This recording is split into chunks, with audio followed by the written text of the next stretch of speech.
Hello everyone, I'm Kerry-Lou and welcome to Silver Style Studio. I just wanted to check in and let you know how the operation went and how recovery is going so far. I'm wearing makeup for the first time this week and it always amazes me how good that can make you feel when you're going through something.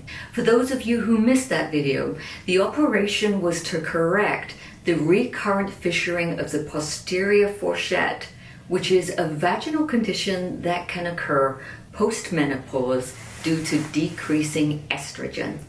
And that makes for thinning and lack of elasticity of the skin in that area.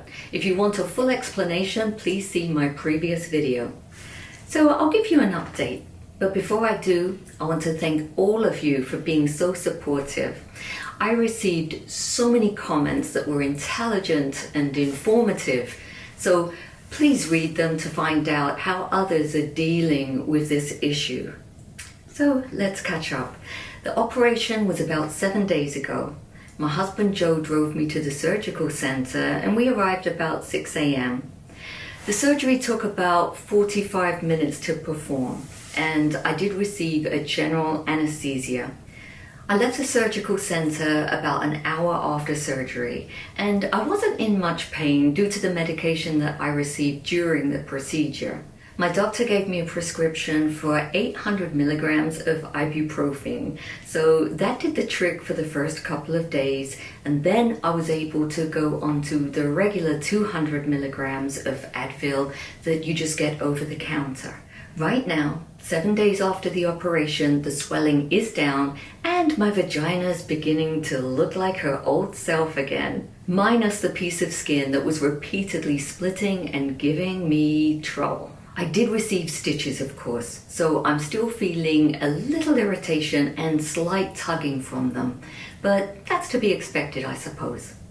I think that with the help of a mirror, I've looked at my vagina more times in the last week than I ever have in my life, which isn't really saying much because I haven't really looked at it that much in the past.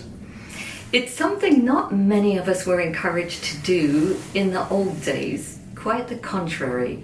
I, for one, never had a conversation about my vagina, even with my mother, especially not with my mother.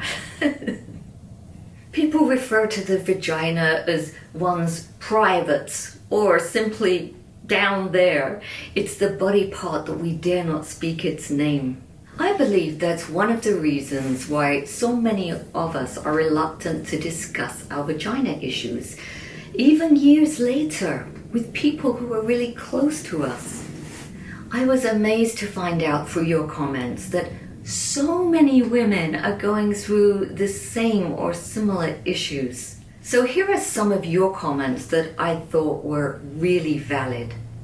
One viewer suggested getting 2 or even 3 opinions before going in for surgery. And yeah, it's always a good idea to get more opinions before going into any kind of surgery. A few of you said they would have tried longer with the hormonal cream. Again, a very valid point. No harm in giving the hormonal cream a bit longer to work. I also wanted to share with you one of the sweetest comments. She writes, I'm 64, my husband is 71, and we haven't had intercourse in 8 years. We tried every lubricant, but it didn't help. Anyway, we snuggle, cuddle, hold hands, kiss, and our pleasure is using a vibrator. She goes on to say they have good talks about this, and it seems like they found their own way to be intimate and to find satisfaction and closeness. She brings up a really valid point, and this is another thing that maybe we should discuss. Is there a time that sex just changes form for us? And perhaps not having sexual intercourse doesn't have to be seen as such a loss. What about more hugging, massaging, sensual play? What about self-pleasure? This is definitely an in-depth discussion, I think, for another video. Please keep sharing your thoughts and experiences in the comment section below, and please know that I'm sending love and healing vibes to anyone going through this or indeed any hardship you might be going through. I'll give you another update in about a week. So thank you so much for watching and all your love you've been sending my way, and I'll see you next time. Bye for now.